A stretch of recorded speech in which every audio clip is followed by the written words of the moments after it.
La historia de Kaneko reúne una serie de notas y reportajes realizados a su protagonista, la señora Kaneko Ikeda.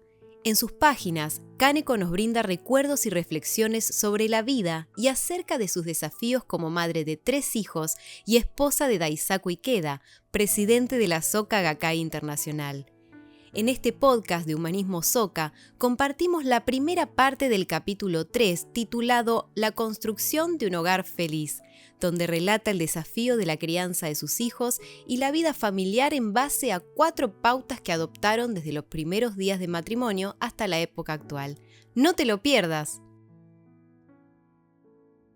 ¿Qué clase de familia podrían formar un muchacho colmado de aspiraciones y una joven con la que compartía nobles ideales? Este capítulo explora el enfoque de los Ikeda sobre la familia y la educación. Kaneko se casó a los 20 años. A los 21 tuvo a Hiromasa, su primer hijo. A los 22 a Shirohisa, el segundo, y a los 26 al último, Takahiro. Cuando 2 años después su esposo quedó al frente de la Soka Gakkai, esta joven madre de 3 hijos varones se convirtió con apenas 28 años en la compañera del flamante presidente de una gran organización internacional. En cierto sentido, el hogar de los Ikeda era un ámbito de trabajo, donde se recibía a diario a muchas personas. La señora Ikeda concebía su función como una esposa consciente de esta realidad. Sentí que la tarea más importante que podía llevar a cabo en bien de mi marido era apoyarlo silenciosamente detrás de bambalinas, para que él pudiera dedicarse de lleno a su tarea con buena salud y sin preocupaciones. Este pasó a ser el foco de mi vida. A primera vista sus palabras sugieren la imagen tradicional de las esposas de antaño. Sin embargo, la señora Ikeda distaba de ser una esposa pasiva o sumisa. Como la agenda de su marido era una apretada sucesión de compromisos, reuniones y viajes, ella asumió la responsabilidad central en la crianza de los 3 varones. Se ocupó de que el padre estuviese siempre presente y fuera una influencia esencial en sus hijos. Un día, una maestra de los niños fue de visita al hogar de los Ikeda. Les preguntó a los varones qué les gustaría hacer cuando fueran adultos, y los 3 dijeron sin dudar: quiero ser como papá. Todo se reduce al ejemplo que los padres eligen darles a los hijos. En la familia Ikeda se observaban 4 pautas que se mencionarán en este capítulo, cuya perspectiva va más allá de la felicidad personal de sus integrantes. Cada una de estas consignas ha sido y sigue siendo parte integral y continua de la filosofía familiar de los Ikeda, desde los primeros días del matrimonio hasta la época actual. ¿A dónde fueron a vivir después de casarse? En agosto de 1952 nos mudamos a los apartamentos Yusanso, en un distrito de Tokio llamado Omori-Sano. Desde la estación de Omori debíamos caminar unos 10 minutos para llegar a casa. Era un edificio de 2 pisos y techo rojo donde vivían 10 familias. Nuestro apartamento estaba en el primer piso. Tenía una sala de estilo japonés de 4 tatamis de superficie, otra sala de estilo occidental de 6 tatamis y una cocina de 1,5 tatami. El baño y el lavadero eran compartidos con las demás familias. En esa época no había lavarropas y tampoco bañeras, porque la costumbre era ir a los baños comunitarios. No bien nos mudamos, instalamos el altar y comenzamos a entonar Daimoku y a recitar el sutra en voz un poco alta. Esto molestó al administrador, quien nos advirtió: si se oye ruido desde afuera, nadie querrá venir a vivir al edificio. En la sala de estilo occidental, con piso de parquet, teníamos una biblioteca con estantes. Mi esposo, cuando podía, compraba libros usados. Una vez trajo un lote que estaba infestado de chinches.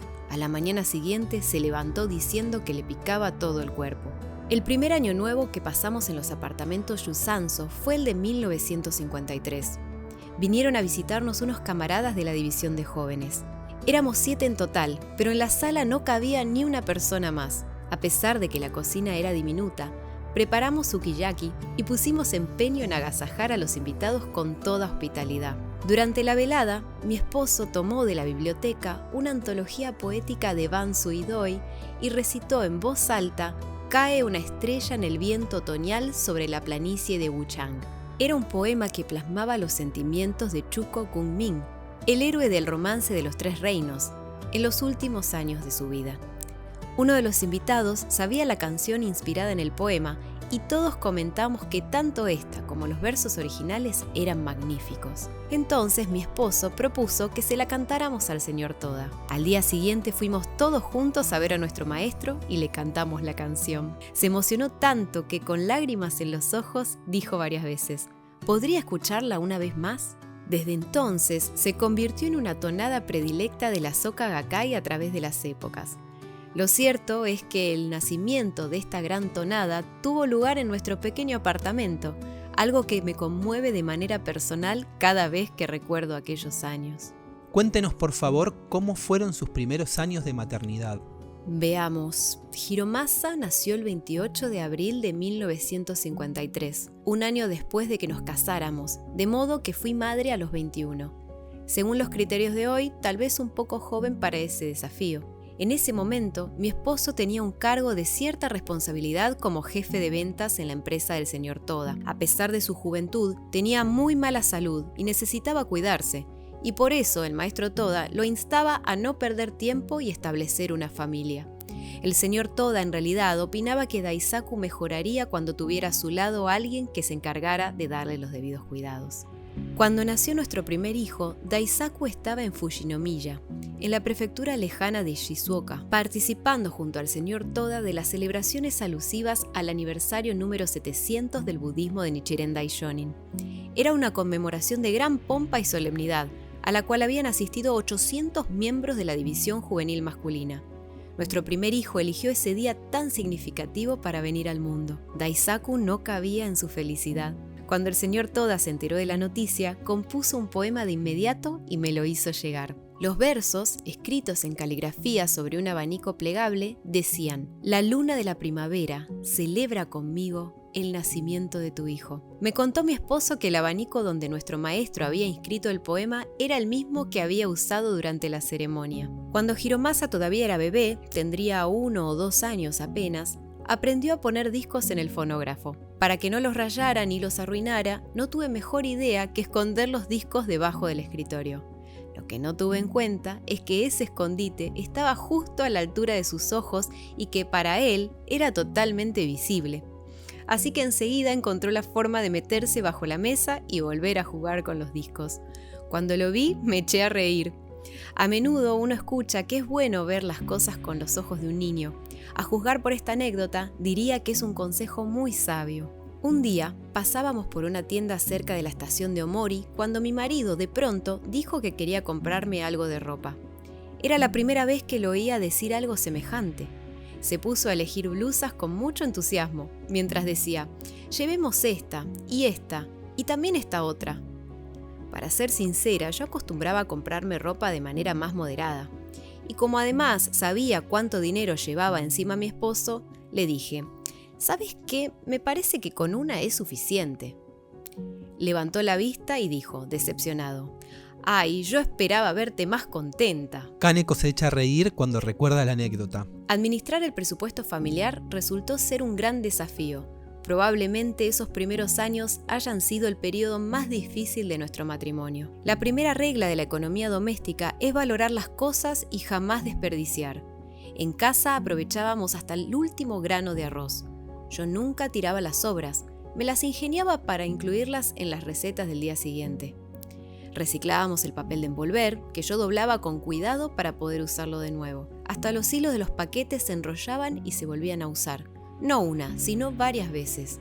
Ambos habíamos experimentado en carne propia las privaciones de la guerra, así que éramos frugales por principio. El 30 de marzo de 1954, mi esposo fue asignado a una nueva responsabilidad: titular del plantel de la división de jóvenes.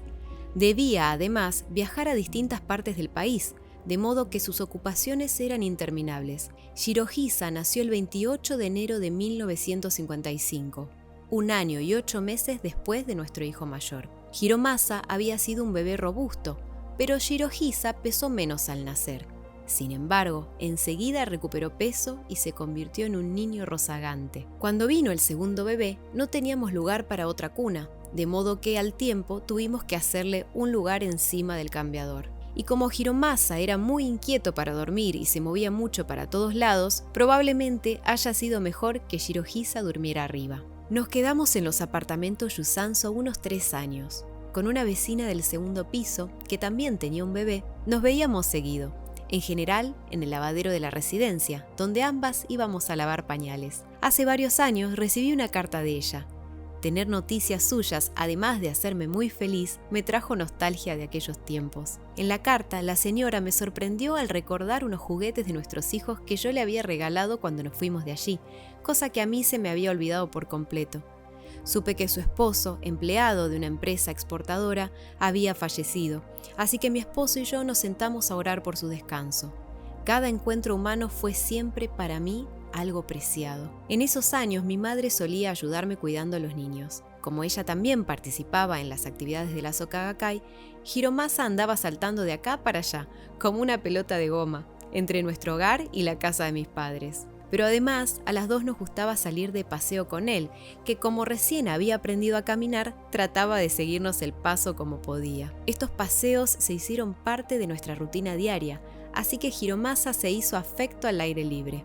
Fue un niño muy sano, que rara vez se enfermaba o se lastimaba. Según el reglamento de copropiedad de los apartamentos Yusanso, solo se permitía recibir a familias con un solo hijo. Así que en junio de 1955, después de que naciera Shirohisa, nos mudamos a una casa de una planta cerca de Kobayashi-cho, donde vivían mis padres. Al comienzo había 2 salas de 6 tatamis de superficie y una de 4 tatamis y medio.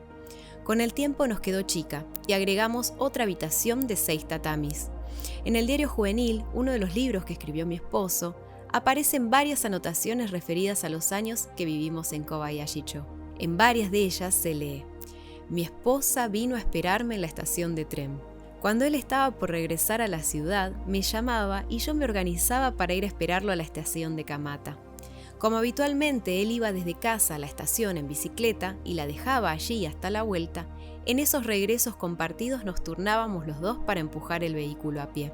La caminata duraba unos 15 minutos. Uno de mis desvelos era la fatiga física de mi esposo.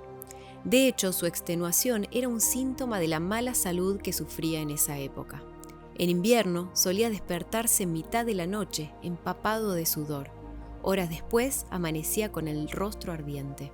Este acaloramiento se debía más a las febrículas constantes y no a la pasión que tenía por sus emprendimientos. A menudo, cuando volvía de Osaka en el tren nocturno, llegaba a Tokio de mañana y se iba directamente a la sede central de la Soka Gakkai sin pasar por casa.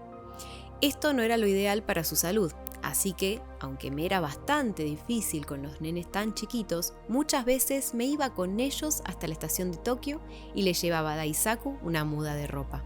Tenía claro que mi misión en la vida era cuidar la salud de mi marido. Hoy veo lo sano que está mi esposo y me parece increíble, sobre todo cuando recuerdo lo que fueron esos años. Sinceramente, la buena salud de mi esposo es mi mayor causa de felicidad.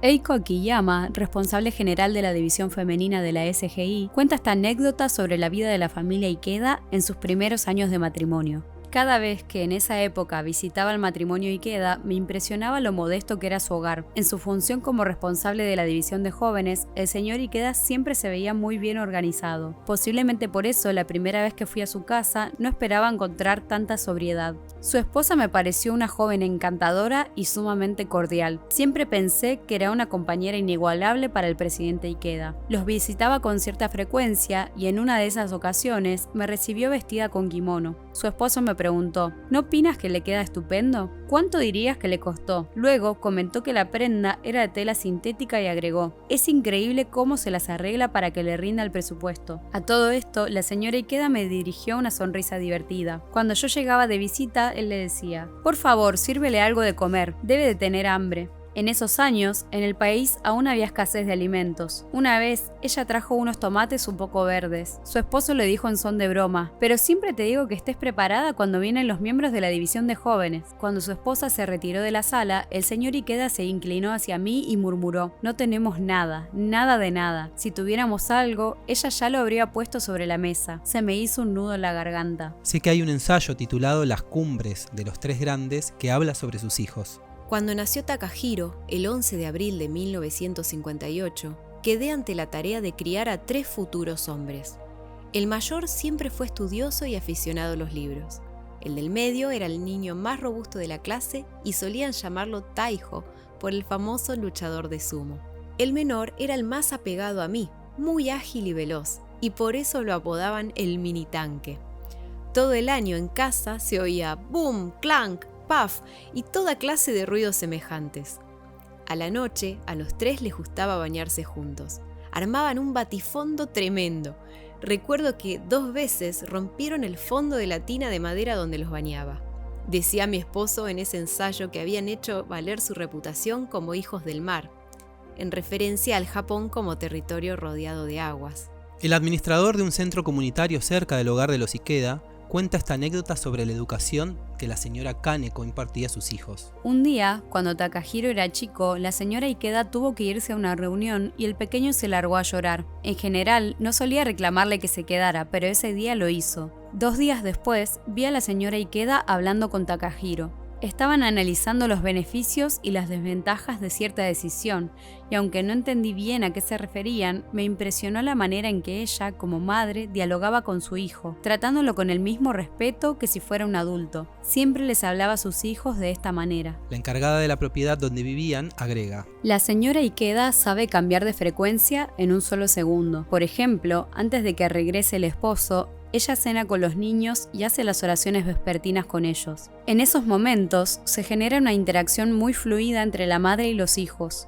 Los escucha atentamente, asiente con la cabeza a lo que dicen y los elogia. Y ellos parecen disfrutar de esta atmósfera pacífica y feliz. Pero cuando llega a casa el señor Ikeda, la señora Kaneko cambia de foco al instante. A partir de ese momento, toda su atención se vuelca a él. Si le cuenta al marido cosas sobre los niños, vuelve a adoptar el tono maternal. Cuando años después me casé y tuve un hijo, pude tomar como ejemplo todas las cosas que aprendí de ella. Mi asignatura pendiente ahora es poner en práctica todas esas lecciones en esta etapa de mi vida. Pero lo que sí puedo afirmar es que la señora Kaneko me enseñó la alegría de dar lo mejor haciendo lo que a una le toca hacer.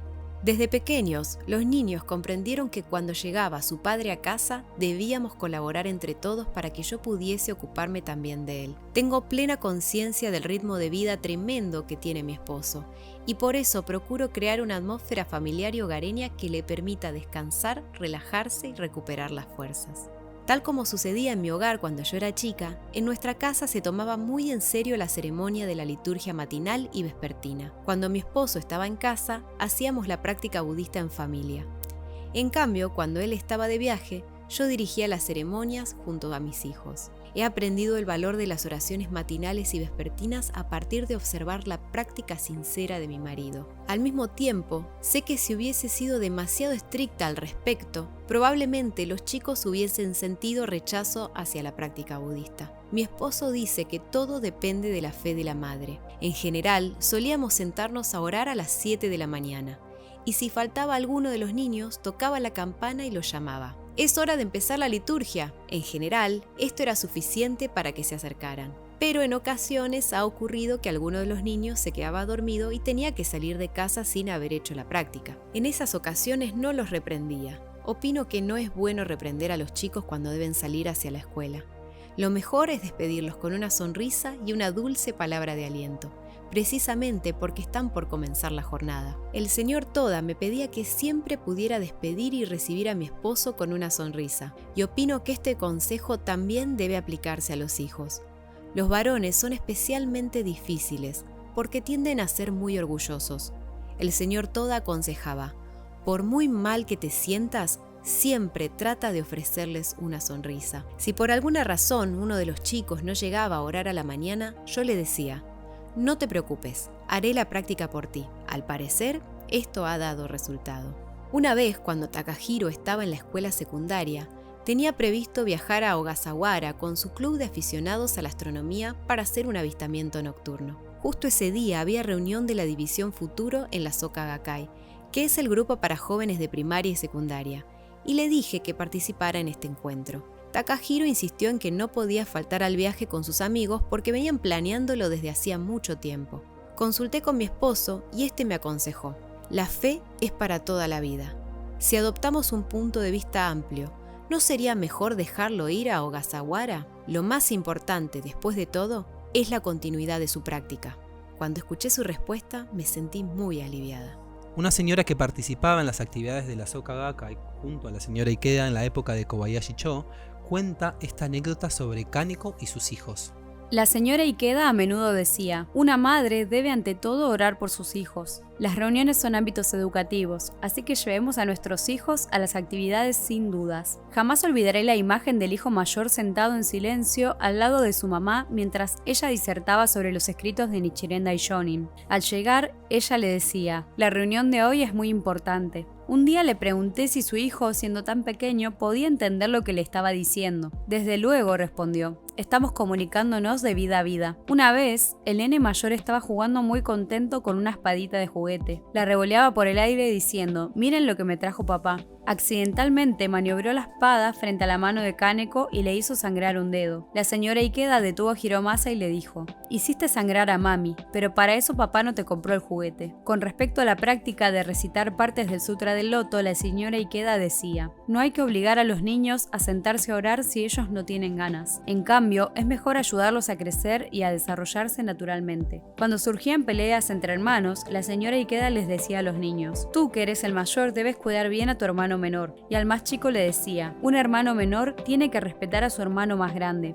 Según afirma un proverbio, el carácter que el niño cultiva en sus primeros 3 años de vida perdura hasta que cumple 100. Esto puede tomarse en sentido positivo o negativo. El budismo enseña que no debemos centrar nuestra vida solo en la búsqueda de beneficios personales, sino también en beneficio de los demás. La revolución humana que postula la Soka Gakkai deriva de esta forma de pensar. A los niños también hay que alentarlos en esa dirección desde temprana edad. En la infancia hay muchas oportunidades preciadas para alentarlos a ser solidarios. Lo ideal sería que no solo las madres, sino también los padres aprovecharan estas circunstancias para inculcarles la empatía, pero en general aquellas son las que tienen más contacto con los niños. Si, por ejemplo, surgen discusiones entre hermanos, la madre puede razonar sagazmente con ellos y hacerles ver las cosas desde el lugar del otro, hasta lograr que se entiendan. Algo que he aprendido en estos años es que la madre también debe crecer y desarrollarse a la par de sus hijos. Si ella no crece, tampoco lo harán los niños en el verdadero sentido de la palabra. Fumio Shiraki, su hermano mayor, refiere lo siguiente sobre los varones. Me consta que los chicos se portaban bien desde pequeños, no causaban destrozos ni rompían cosas, ni siquiera dañaban el papel de las mamparas corredizas que había en la casa. Un día Shirohisa estaba divirtiéndose con un juguete y su hermano menor, Takahiro, le dijo: ¿Me lo prestarías un rato para jugar? En mi experiencia, lo natural hubiera sido que tratara de arrebatarle el juguete o se hubiera puesto a pelear para quedarse con él. Pero Takahiro, con lágrimas en los ojos, solo pidió que se lo prestaran para poder jugar. Me impresionó que fuese capaz de expresar sus deseos claramente sin pelear por eso. ¿Esto era una de las normas de la familia Ikeda? En casa no teníamos ese tipo de normas o pautas, pero siempre hemos reconfirmado 4 aspectos importantes: vivir procurando el bien de la sociedad y de los semejantes, relacionarnos con los demás basados en la sinceridad, mantener la fe y las convicciones durante toda la vida, y más importante que ganar es no ser vencidos, pues si se vive así, se termina triunfando en todo. A menudo uno oye decir que los hijos crecen observando a sus padres e imitando su conducta. Todo se reduce al ejemplo que los padres elijan darles a los hijos. Muchas gracias por haber escuchado este podcast de Humanismo Soka. No te pierdas la segunda parte de este capítulo. Nos escuchamos la próxima semana.